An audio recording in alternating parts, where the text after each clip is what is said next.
Everyone, I'm making this quick video update for you and want to go through some of the stuff that is happening here. It's obviously a little bit messy here as I'm going through the assembly process and putting things together as I'm shipping things out right now. I had a shipment coming from China. I got all the 3D printed parts arrived. This is the base tray with the quick access cover. I got a bunch of them here that I'm using in assembly. I had the PCBs for the NVMe base here. This is like a 2x4 panel, like 8 PCBs. And after I get these PCBs, I basically assemble the power module on them. So this one has like a 1 buck converter module that steps down the 5 volt that comes from Raspberry Pi down to 3.3 volt that is needed by the drive.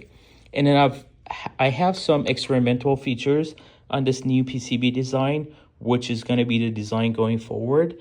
And those features, I'm going to get into them in a separate video because it's kind of lengthy to go through all that stuff in one video. But basically, I have a fully populated version of those experimental features. So you can drop in another 5 volts buck converter module, which will step down input voltages from up to 20 volts down to 5 volts. And then with these pogo pins, it can power Raspberry Pi from under.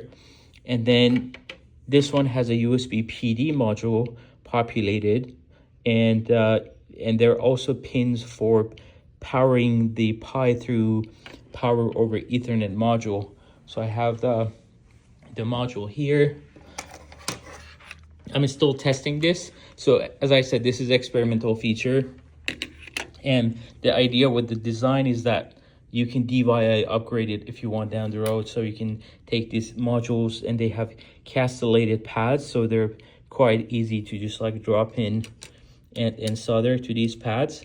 And the default base trim will have the 3.3 volts module assembled for the basic operation of the NVMe drive or other peripherals. But the upgrade of the design will require the pogo pins and another module, and then the USB PD 12 volts in, basically to power the Pi with USB PD power delivery. I'm gonna have a longer video on this one. There's a bunch of detail here, and then the PoE can be a standalone module that will connect to these header pins, and the PoE from Raspberry Pi will go into this, and then the 12 volt output will connect to these pins, and it'll power the Raspberry Pi from the baseboard. Anyways, these boards are ready, and I have assembled several of these modules, and they're ready. And basically, this is kind of my staging area. I'm assembling things here. I got the new heat sinks from China, so I'm going to be using these heat sinks instead of Raspberry Pi 5 default or official heat sink. These ones are better. They have they're a bit bulkier. They have more bulkier body, and you can kind of look how it's also a bit heavier, so there's more aluminum for heat dissipation. I'm happy with these new heat sinks, and I will be using these moving forward. This is actually a new design. I'm gonna have a detailed post about this one. So this is basically Raspberry Pi 4 enclosure with a customizable top PCB. So it's like a basic trim. This is designed for people who want to design their own PCB. And then I have a new, so this one is a blank PCB. It doesn't have any function, and just like mechanical cover basically. And I have a new design for this coming in the next few weeks, and it has NFC and LED ring on this PCB. And I'm gonna post a longer video and a blog post on it, and go through the details. But this is also going to be available for Kickstarter backers as an add-on if you want to add that to your reward down the road, or it's going to be also available on my Shopify store. It's going to be, I think, $59 with the new PCB design top. What else I have here? I got some of the backer units kind of in progress. I'm gonna include some stickers. So these are basically when I cut the wood top. This is a walnut veneer. I cut these also on the side, and I throw random patterns on them. And then there's actually another, I have some other stickers. These are gonna be kind of random stickers that I'm gonna include in your shipment.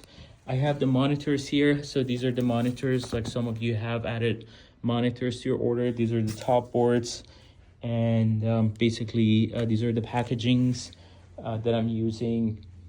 What else is going on here? Okay, so I have so there's still a little bit of a hiccup on the top board. So this is the top board, logic board and in Ubo, and I ordered around 50 bare PCBs, and I'm doing some hand assembly of some of these PCBs.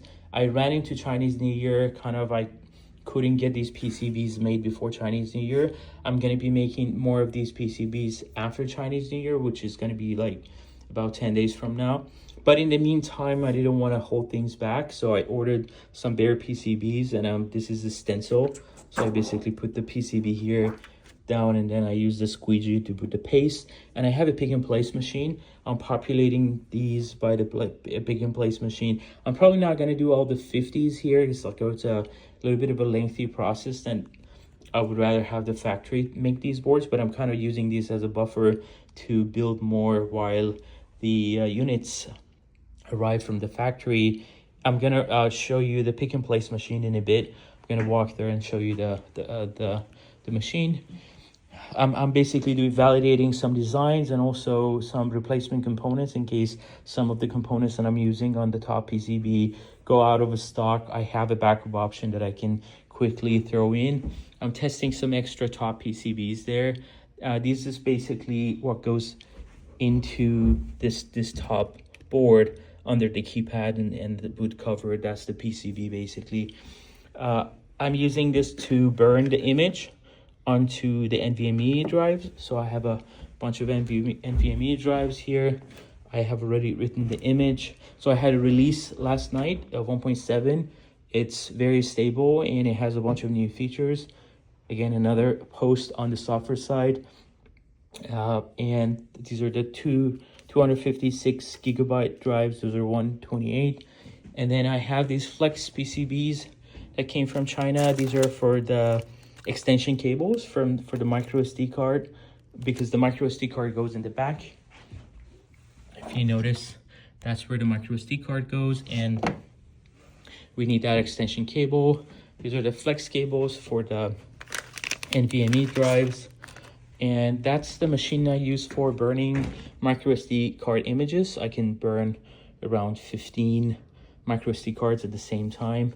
These are like plastic holders for the micro SD cards. And yeah, so it's kind of work in progress. I'm ramping up, I'm making more and shipping more. I think I've emailed around 25 of the backers for their address and finalizing some questions. I'm also doing some full end-to-end assembly. So if you do not already have a Raspberry Pi 4 or 5, and you plan to buy it, I can buy it for you and do the full assembly at no extra charge. So you just pay the MSRP on the Raspberry Pi, and I'll do the assembly at no extra charge for you. But if you already have one, this is a 15-minute or 20-minute assembly. You can do it yourself, of course. And I'm just offering that as an additional thing for the backers to have something fully assembled. Like this unit is already fully assembled. It's a Pi 4 unit. And then this one is a Pi 5 unit, which has a dual drive option. You can see this is a CD Studio NVMe drive board. Yeah, this is kind of my staging area. I'm assembling things, and then I'm doing a little bit of testing over there. And I'm gonna walk over to the pick and place machine and show you that process in a bit. Okay, this is the pick and place machine. So I have the bare PCB mounted here, and the parts feeders are in the back. So basically, I have loaded the passives and the common parts in the PCB, I still do maybe 20% of the components by hand, maybe 10 to 20%. I do the ICs by hand. So it's not a very scalable approach, but it kind of helps me to make a bunch here in my facility and kind of like validate the design, do small runs. And with Chinese New Year, this was a good kind of like a placeholder until I can send the design to the factory after Chinese New Year to get more done over there. And then here's the computer. Basically, these are the list of the parts, and it shows me the right now the C6 is selected. So I have here C6. I can, for example, go here and select another part and say go to part, and then this will move to C7. And basically when the run starts, this goes and pick components from the feeders in the back and place it on the board. And when the assembly is finished, I take that board and I put it in the oven. I have two reflow ovens, like a one bigger form factor and small one. I use the small ones for now. And it's kind of my board assembly setup. And yeah, so I'm going to be doing maybe 10 to 20 of these boards, and to unblock some of the shipments. I have everything else now with this recent shipment that has come from China with the 3D printed parts and the NVMe baseboard and everything. This is the only kind of component that I have less in stock, so I'm kind of using this to ease the bottleneck a little bit and kind of like go from there. This one has like an air compressor. That's the controller box and the computer basically. And it's a solid machine. The software is a little bit archaic. I hope that at some point I get some time to upgrade this machine to use something like OpenPMP with a better vision system and whatnot. But I mean, this is what it is. And yeah, so I'm gonna basically end the video here.